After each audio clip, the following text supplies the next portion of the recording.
Morning students, बेहद स्वागत है आपका छाया स्टडी पॉइंट पर। तो आज मैं आप लोगों के लिए क्लास 12 फ्लेमिंगो से चैप्टर 2 लेकर आई हूँ, लॉस्ट स्प्रिंग।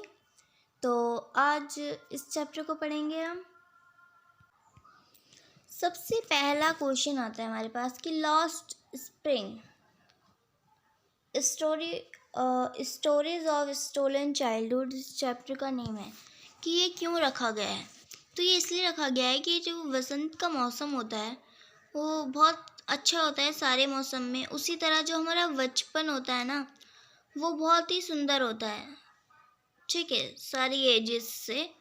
तो इसीलिए कि जैसे वसंत का जो महीना है वो चला जाता है, भटक जाता है आकर, वैसे ही हमारा बचपन चला जाता है। तो इसी से रिलेटेड करके ये स्टोरी बनाई गई है। इसकी ऑथर है एनिस जंग, जो 1964 में बॉर्न हुई थी रोरकेला इन हैदराबाद में, ठीक है।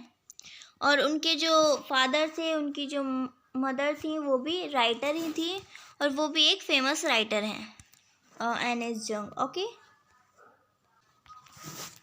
इस चैप्टर में लॉस्ट स्प्रिंग में एनिस जंग ने टू पार्ट्स को इसमें बताया है। फर्स्ट है sometimes I find a rupees in garbage, जो ये स्टोरी साहिब आलम की है। और सेकंड है I want to drive a car, जो मुकेश नाम की किसी लड़के की है। ये ज़्यादा बड़े बच्चे नहीं हैं, छोटे छोटे बच्चे ही हैं। तो मतलब चाइल्डहुड, उनके बचपन की बात की गई है कि किस तरह उन्होंने अपनी लाइफ में किया और ऑथर ने ये सब देखा, महसूस किया, उसी के ऊपर ये स्टोरीज़ है, ओके। बहुत ही इंटरेस्टिंग है, आपको बहुत मज़ा आएगा। तो अभी हम फर्स्ट वाली पढ़ेंगे, sometime I find a rupees in garbage, okay. जो एनिस जंग है वो जो फर्स्ट टाइम साहिब आलम को देखती हैं सीमापुरी में, वो सीमापुरी में रहता है। तो जब वो फर्स्ट टाइम उसे देखती हैं कूड़ा बीनते हुए, तो फिर वो वहाँ पर जाती हैं और कहती हैं कि अरे तुम ये क्यों करते हो? तो साहिब आलम बहुत ही सीरियस होकर बोलता है कि मेरे पास और कुछ करने के लिए नहीं है। तो ऑथर कहती है तो तुम पढ़ाई करो, तुम पढ़ाई कर सकते हो। तो फिर वो साहिब आलम कहता है जी हमारे आसपास कोई स्कूल नहीं है। और तो फिर वो सोचती है ऑथर कि यार मैंने क्या गलत क्वेश्चन कर दिया है, कूड़ा बीनता है, गरीब है, तो कैसे पढ़ाई कर सकता है? तो ये ऑथर सोचती हैं। फिर साहिब आलम जो है वो कहता है कि अरे पहले तो हमारा खुद का भी घर था, हम बांग्लादेश के ढाका में रहते थे, लेकिन वहाँ एक बार एक स्ट्रॉम आया जिसकी वजह से सब कुछ वहाँ पे उजड़ गया और हमें दिल्ली में आना पड़ा खाने कमाने के लिए, ठीक है। वो ये बताता है। फिर एनिस जंग साहिब आलम से कहती है want to go to school. तो साहिब आलम कहता है यस मैम, मैं स्कूल जाना चाहता हूँ। मतलब फिर वो कहती है, लेकिन फिर वो ये सोचती है कि यार ये तो बहुत गरीब है, ये कैसे जाएगा? तो फिर ऑथर मजाक में ही कहती है कि अच्छा तुम्हारे आसपास कोई स्कूल नहीं है, अगर मैं कोई स्कूल खिलवाऊँ तो तुम वहाँ जाओगे ना? वो कह देता है कि हाँ मैम मैं जाऊँगा, ठीक है। और जो बांग्लादेश में, यहाँ एक इम्पॉर्टेंट क्वेश्चन आता है कि बांग्लादेश में जो मतलब स्ट्रॉम आया था वो 1971 में आया था, ओके। जो ऑथर है वो ये देखती हैं कि सीमापुरी में 10,000 से ज़्यादा रैक पिकर स्क्रॉन्गिंग करते हैं, कूड़ा बीनते हैं, ठीक है। और वहाँ पे मतलब वो यही करते हैं, उनके पास और कोई काम नहीं होता है और वही इनका खाना कमाना साधन होता है। और ये जो रैक पिकिंग करना है ये एक माया जाल है कि कभी किसी को एक के कूड़े के ढेर में 10 रुपये मिल जाते हैं तो वो ये चाहता है कि मैं और ढूंढूं तो मुझे और मिलेंगे, है ना। तो इस तरीके से फिर जब एनिस जंग एनिस जंग जो होती है वो कहती है साहिब आलम से कि क्या तुम मेरे स्कूल आओगे, तो फिर वो जब हाँ बोल देता है तो वो कहती है हाँ ठीक है, मैं जल्दी स्कूल बनवाऊँगी। तो नेक्स्ट डे क्या होता है, फिर साहिब आलम जो होता है वो जाता है वहाँ पे एनिस जंग के घर और कहता है मैम स्कूल बन गया क्या। वो ऐसे ही 2-3 दिन जाता है तो एनिस जंग सोचती है यार मैंने इससे क्या बेकार मजाक कर दिया, ऐसा मुझे नहीं करना चाहिए था।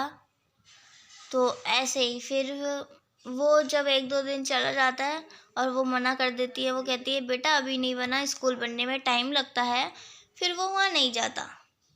ठीक है। फिर एनिस जंग एक दिन आती हैं जहाँ वो लोग कूड़ा बीनते हैं। फिर वो लोग देखती हैं कि वहाँ साहिब आलम है और उनके बहुत सारे दोस्त भी हैं। वो उससे साहिब आलम से अभी तक उनको उसका नाम नहीं पता होता। तो फिर वो पूछती भी है कि तुम्हारा नाम क्या है, तो वो कहता है कि मेरा नाम साहिब आलम है। तो फिर वो कहती है क्या साहिब आलम। तो फिर वो कहते हैं कि हाँ मेरा नाम साहिब आलम ही है। तो फिर कहती है पता भी है साहिब आलम का मतलब क्या होता है, कि यानी लॉर्ड ऑफ द यूनिवर्स। वो कहता है अच्छा। तो मतलब फिर उसे पता नहीं होता कि ये नाम उसे किसने दिया है, बट उसका नाम यही होता है, इस स्टोरी में भी यही होता है। तो एक दिन क्या होता है, वो जब देख रही होती हैं वो सारे बच्चे कूड़ा बीन रहे होते हैं, उनमें साहिब आलम भी होता है। फिर वो उनको नाम से क्या पुकारती है, वो ये उनको नाम से पुकारती है आर्मी ऑफ द वेयरफुट्स बॉय, है ना। ऐसे वो नाम से पुकारती हैं क्योंकि वो बच्चे क्या होते हैं नंगे पैर रहते हैं। तो वो पूछती है कि तुम ऐसे नंगे पैर क्यों रहते हो तुम्हारे। तो फिर उनमें से एक बच्चा कहता है कि मैम मेरी तो मम्मी ना उतारती नहीं है मेरी चप्पल या जूते। तो फिर दूसरा लड़का कहता है मैम अगर इसको मिल भी जाएंगी ना तो ये तब भी नहीं पहनेगा। फिर एक लड़का कहता है कि मैम मेरे को तो पसंद ही नहीं है ये चप्पल जूते पहनना, में तो ऐसे ही रहना पसंद है, मुझे तो अच्छा भी नहीं लगता।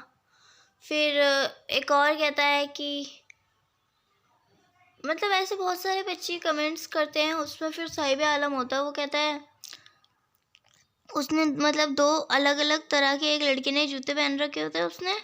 तो फिर वो कहता है कि मैम ये देखो मैंने तो पहने हुए हैं। तो फिर वो कहती है अरे ये तो अलग अलग कलर के जूते हैं। तो वो कहता है मैम मेरे को ऐसे ही पसंद है, इनके पास तो वो भी नहीं है, मेरे पास है तो सही। वो ऐसे करके बोलता है। फिर वो सोचती है यार ये बच्चे कितने मासूम हैं, लेकिन ये कौन सा रिवाज है कि चप्पल जूते पहनना पसंद नहीं है।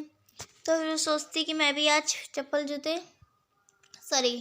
नंगे पैर रहकर देखती हूँ।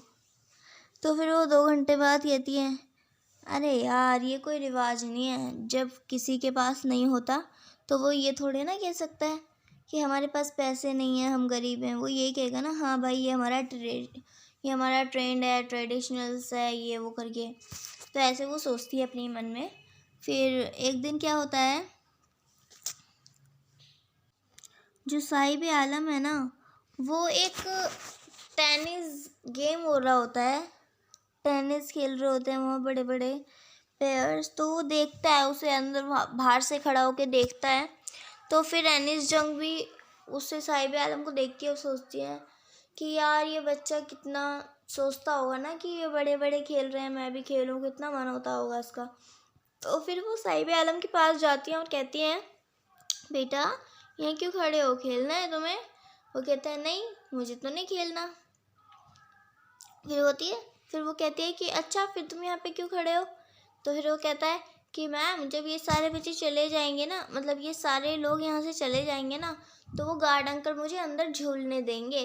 वो ऐसे बोलता है। तो वो कहती है अच्छा ठीक है वेरी गुड, खड़े रहो। फिर वो वहाँ से चली जाती है, मतलब चली नहीं जाती, मतलब उसे खड़े रहने देती है, उसके पास से चली जाती है। फिर वो अंदर जाता है, फिर अंदर से आता है जब वो बाहर, जब वो गेम वगैरह ख़त्म हो जाता है तो वो झूलता भी होगा वहाँ पे, इसमें मेंशन है।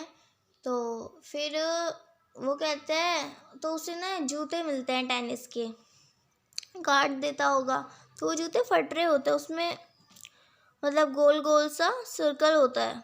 तो फिर वो कहती है, अरे वो कहता है, मैम देखो मैं तो जूते पहन लिए, मेरा आज सपना पूरा हो गया। तो वो कहती है कि अच्छा, लेकिन ये जूते तो फट रहे हैं। कहते कोई बात नहीं, मेरा सपना पूरा हो गया, मेरे को ऐसे ही पसंद है। तो फिर वो सोचती है, अरे यार ये बच्चा कितना ज़्यादा मासूम है, ऐसे करके वो सोचती है कि कितना खुश हो गया इसी में ही, है ना।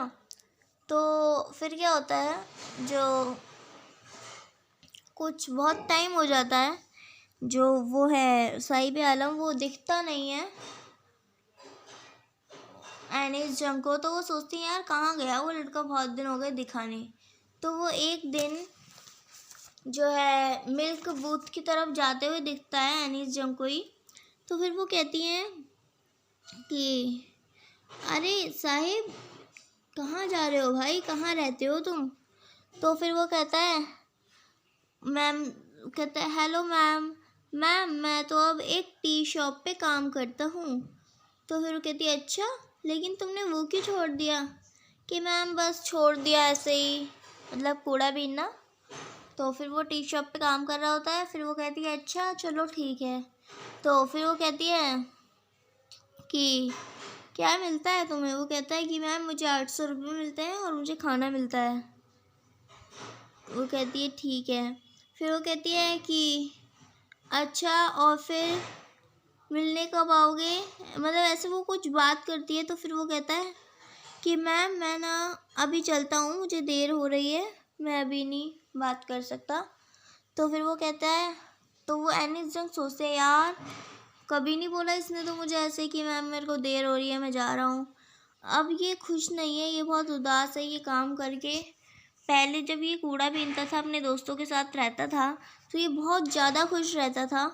और अब तो इसके पास बहुत सारी रिस्पॉन्सिबिलिटी आ गई है ना, बहुत टाइम लिमिट आ गई कि इसने मुझसे कभी भी ऐसे नहीं बोला जितनी बार मिला। तो इस तरीके से एनिस जंग सोचती है। तो मतलब यहाँ पे जब वो मतलब कूड़ा बीनता था, तो अपने दोस्तों के साथ वो बहुत मज़े लेता था, बहुत अच्छा लगता था उसे। बट अब वो जब एक टी शॉप पे काम करता है, बेशक उसे वहाँ 800 रुपये मिल रहे हैं पर मंथ, पर वो खुश नहीं है क्योंकि उसकी हैप्पीनेस जो है वो चली गई है। तो इसीलिए इस स्टोरी को यहाँ पे आप लोगों के लिए दिया गया है। इसके बहुत सारे मेन पॉइंट्स हैं, ऐसे ही आप लोग इंग्लिश में भी बना सकते हैं मेन पॉइंट्स। फर्स्ट तो ये मेन पॉइंट है कि जो राइटर है वो देखती है उसे कूड़ा बीनते हुए, है ना। तो इसे हम इंग्लिश में कैसे लिख सकते हैं, द राइटर एनकाउंटर साहिब very morning scrounging for gold in garbage, यानी वो एक सोने की तरह कि जैसे कूड़े में सोना हो, इस तरीके से उसे बीनते हैं, है ना।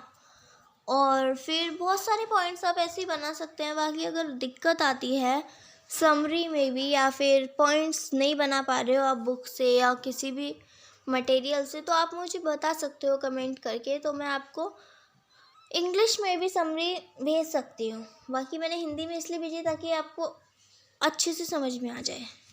तो ये स्टोरी हमारी यहीं पे ख़त्म होती है। Sometime I find a rupees in garbage, ये स्टोरी हमारी ख़त्म होती है साहिब आलम की। नेक्स्ट स्टोरी हम नेक्स्ट पार्ट में लाएंगे। और बाकी अगर इसके आपको इंग्लिश चाहिए, इंग्लिश समरी चाहिए, तो आप मुझे प्लीज़ कमेंट कर दिएगा, मैं भेज दूँगी। Okay, thanks for watching this video and please support and subscribe my channel. Please like